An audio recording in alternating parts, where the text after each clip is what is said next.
Well, first of all, I would like to thank the committee for the invitation. We are very glad and happy about being here.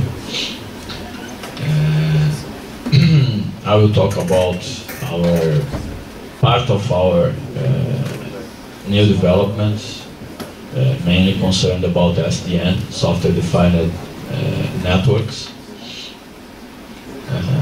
Just to have a brief positioning about Datacon and what we are doing. We are a Brazilian company with R&D, we have an industry, and we produce here in Brazil, and our R&D is here. Okay, we have now around 700 employees, more than 400 engineers in our R&D. Okay, our main products are Ethernet switches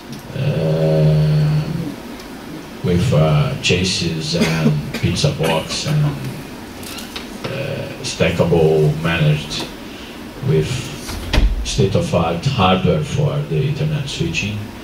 But we also have a line of SDH MOOCs and access and sounds and modems and converters, and even a test set in our line of products. But I will focus on the Ethernet switch. We are a Brazilian company and our main market is here, but we have deployed products in more than 30 countries all over the world, in different products, of course. This is for Ethernet switch, SDH MOOCs and PDH MOOCs. Okay, it's not only Ethernet switch. Our main clients are the main service providers in Brazil, and it represents more than 90% of our revenues. Okay, this is just to make a brief presentation of Datacon. And now I will focus in our SDN recent developments. We are right now focused on the OpenFlow standard. Okay. What is SDN? Okay. Traditional networks are based on products that use mainly a proprietary implementation of standard protocols. Okay, so you have all the acronyms that we work in our day-by-day activities, like BGP, OSPF, LDP, RSVP, spanning tree, OAM, EFM, CFM, and everything. This is our usual networks, and we have topologies and architectures to implement services in order to deliver services to the user, to the end user. But you rely on vendor availability of these protocols, on vendor stability of these protocols, and you rely on the interoperability that all the service providers do on their networks in order to evolve. The software-defined network, we basically believe you have a lot of definitions and a lot of ways to look at, but we think that the main definition is that you have a hardware with a standard interface, and this standard interface allows you to access almost all the internal tables and characteristics of the Ethernet switch, the Ethernet matrix, and how you switch packets. Okay, and this standardized protocol that is called OpenFlow allows you to have one or more controllers, okay? And then you can develop your own apps or use ready apps in order to draw your network. Okay, so you can change all of these equipments of the network. If you are using an equipment from another vendor but that implements this protocol that allows you to, in a standardized way, change the rules of the matrix, then you can build your own protocols, you can deliver your own services. Okay? So why SDN? There is an expectation to have a lower CapEx and OpEx. Okay, a lower CapEx because there is a vision that we will commoditize the equipment. Okay, the Ethernet switch will become a commodity. Our vision, in Datacon vision, we think that we will still need all those acronyms and all those protocols, and the OpenFlow will be another one. Okay, you have situations and you have part of the equipment using standard protocols, but you have another part being controlled by an SDN controller. Okay, but for sure, at least to me, the main reason is that we will increase innovation. We will speed up new services and application delivery. Because you as a client, as a user, will not rely in our speed about launching new protocols, new interoperability aspects, new versions of the same protocols. You have a way to build your services by yourself, okay? And then I think that you have really like an spiral or a positive gain process that we will increase innovation, like the open source software or like the software industry, okay? You will also have a hardware abstraction, okay? Theoretically, you are allowed to change the equipment, and you have multi-vendor, and as you are dealing with tables, translations, files, you will build your protocols.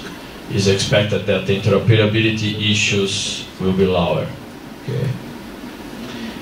You will also have a virtualization in production environments. Okay, you can reserve some parts of one equipment for a production that it is stable, that you are not going to change, and you can use other ports, other links of the same equipment in order to experiment, in order to try, in order to build a new network. Okay.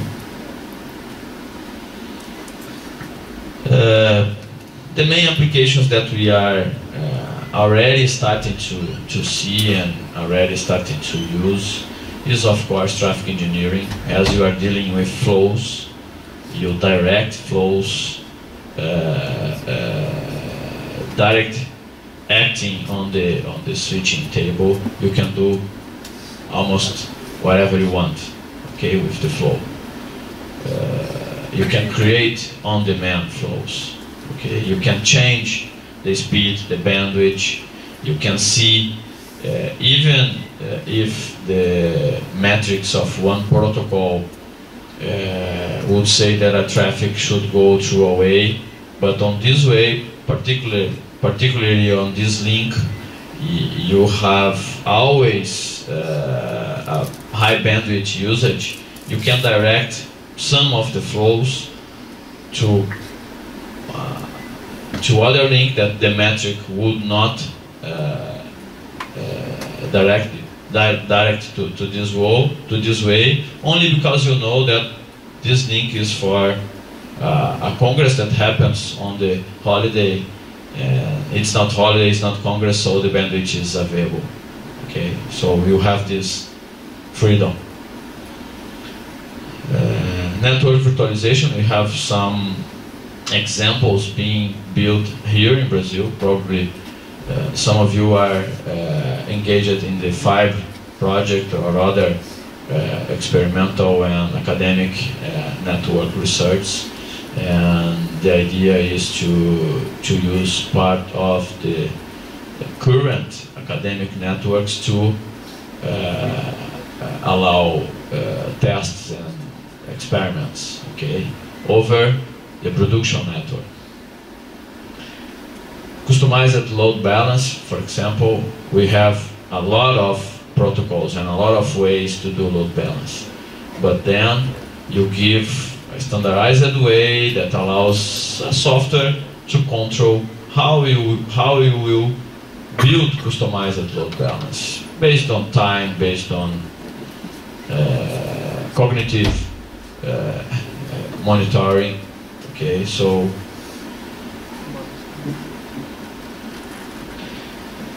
where we are seeing that it's going to happen first? Well, of course, in data center and experimental networks. Okay, Google is already using OpenFlow. Okay, it has been rushed in some months ago, but why? They have expertise. They have software guys inside them, the company, so they could build a smart networks than a simple protocol-based network. Okay, so we think that the data centers where you have a lot of traffic, a lot of where the network is the road, you have the usage being the pioneers. Okay, what we offer? We offer for this new road. We offer a complete know-how of how to do Ethernet switch. Okay, we have more than 150 engineers working on the Ethernet switch area. It includes hardware, software, application testing, which is a very important issue. When we change a single line of code for one protocol, as everything is connected, we are afraid that this will affect our speed of recovery in our RSVP protection. So we run more than 60 hours of tests each day in our lines of code in order to guarantee that a single change in one protocol will not result in a fail in another. Okay,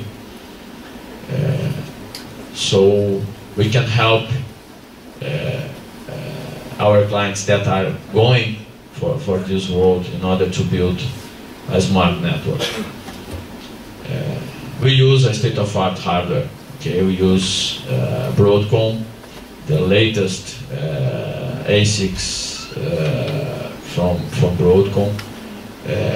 It is basically the same as Extreme, as Brocade, and even Cisco.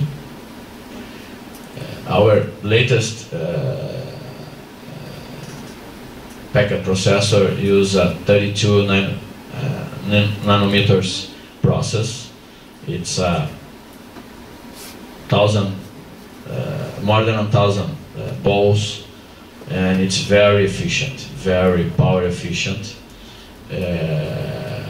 So Juniper, Cisco, and Alcatel are still the only vendors that still work with ASIC, but it's not easy to keep the pace on this level of microelectronic designs. Okay, it's becoming too risky and too expensive to run an ASIC on this newest technology. We are also developing strong partnerships. Okay, we are drawing right now a partnership with CPQD on this SDN area. Okay, Datacon, at Datacon we are more focused on the hardware, on the embedded software. CPQD already has a lot of work on the applications and controller and route flow, you will see. Okay, and we are also starting some good partnership with some universities and research centers. We have autonomy. Okay, if you have a good application, if we both see that this is a good opportunity, we can decide to put more pressure and to deliver some part of the functions sooner. Okay, we can change our roadmap. Okay,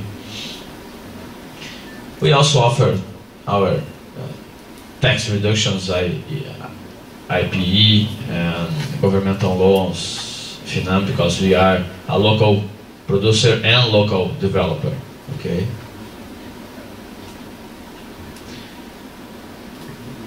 The our OpenFlow enabled products are available in our chassis and gigabit stackable switches, namely the DM4100, the DM4001, 4004, 4008. Okay, this is basically an evolution. Okay, you have up to 512 gigabits of switching on the DM4008. You have a full wire speed gigabit switch with 10 gig and stacking and everything. In our website you have all the technical aspects. Okay, but our idea is that we will have OpenFlow as another feature in our standard software. Our OpenFlow was already tested and launched in October 31. There was a congress for the academic network of São Paulo, the ANSP, and we launched it, and there was a training course, okay, of around 3 days, and the training was based in our equipments. Okay, so we already have this ready for using and deployment. Okay, it's just to draw our vision. Okay, we have an OpenFlow client together with our L3 MPLS, L2 QoS.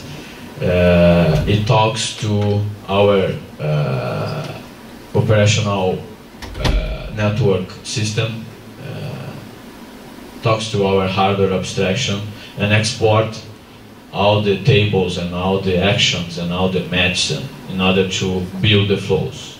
Okay, but it works together with our current software. Okay, it's not a different version. It's together. You can use our equipment for a standard L3 MPLS or L2 network as an SDN and OpenFlow switch. Okay. You can just some example. What can you do?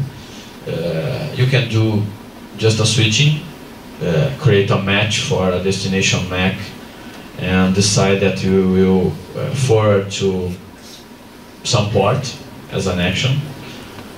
Or you can do a routing, building a match for the IP destination, or a source routing, doing a match for the IP destination and source.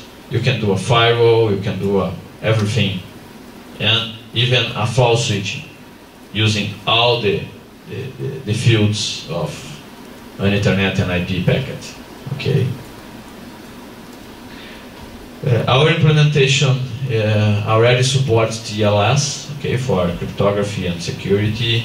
All the matches in, this is very important. There is some implementations in the market that do some things in software. And of course, you are talking about 48 gigabit ports. You have 96 gig plus up to 10 gig.